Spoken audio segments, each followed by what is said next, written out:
Good morning, I guess, or good afternoon, Toastmasters, and actually we're all Toastmasters members.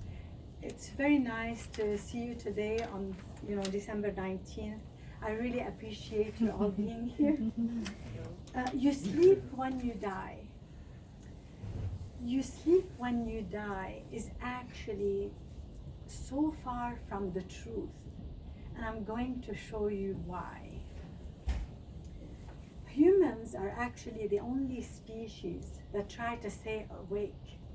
There are no other species that work on staying awake to do more work. They do not do that. So I'd like to begin with the bad news. Lack of sleep, sleep deprivation, getting less than 8 hours of sleep for our age group causes lots of issues for us, and I'm going to share them with you. It's actually linked to difficulty learning new facts and difficulty remembering facts which you've learned. Linked to deficiencies in the reproductive health of both men and women. So for men it would be low testosterone, and men's reproductive health aging by 10 years if they do not get enough sleep. Linked to immune deficiency. Linked, believe it or not, scientists have found that it's linked to DNA changes.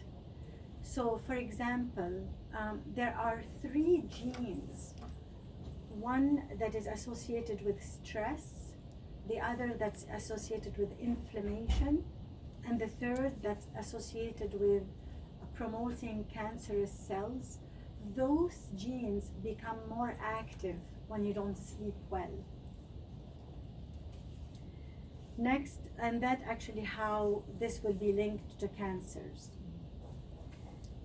It's also linked to cardiovascular disease, so heart health. Linked to obesity, linked to depression, and again we're talking about lack of sleep, linked to dementia and Alzheimer's. So there are new studies now that show that how dementia and Alzheimer's tend to hit folks that are much older than us? Well, there are some scientists that believe it's because they are also sleeping less. So there is a direct correlation to them sleeping less and getting some of these diseases. Linked to aging quicker and dying sooner. There's a global experiment that's actually happening during daylight savings to 1.6 billion humans a year. And listen to this. In spring, when we lose an hour, there's a 24% increase in heart attacks the next day. We're only losing 1 hour, and it's causing that. In fall, when we gain 1 hour, there's a 21% decrease in heart attacks the next day. So here's my idea. Instead of losing an hour in spring, what I'd like to do is gain 23 hours and call that the rest of humanity. So each year we all can rest 23 hours and then we pick up where we left off.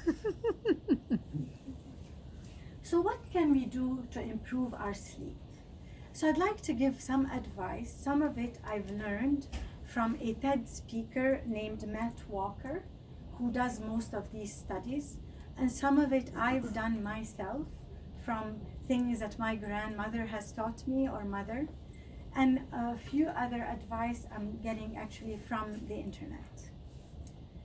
So keep your room around 65 degrees Fahrenheit.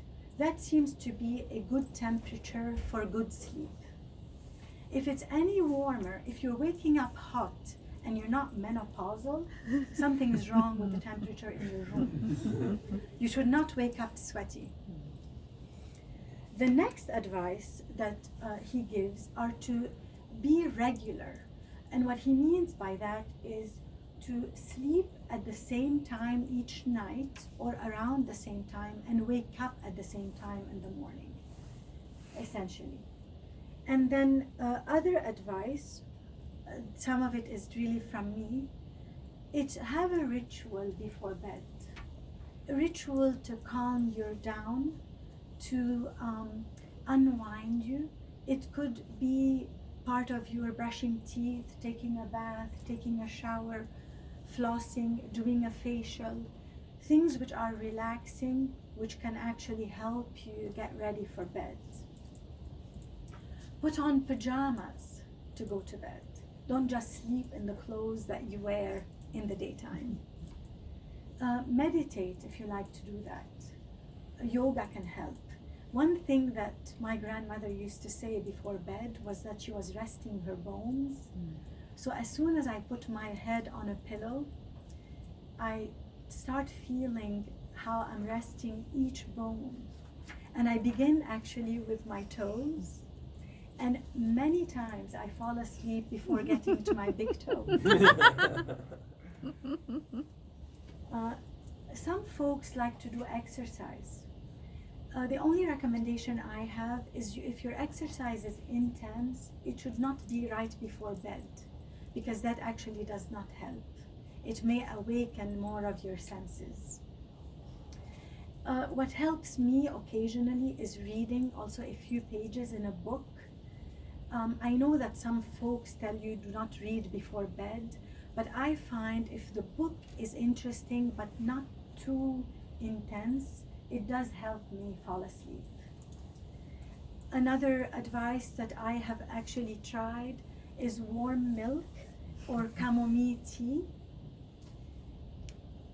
That helps, and for some of you, you may want to slow down on the caffeine or stop it altogether.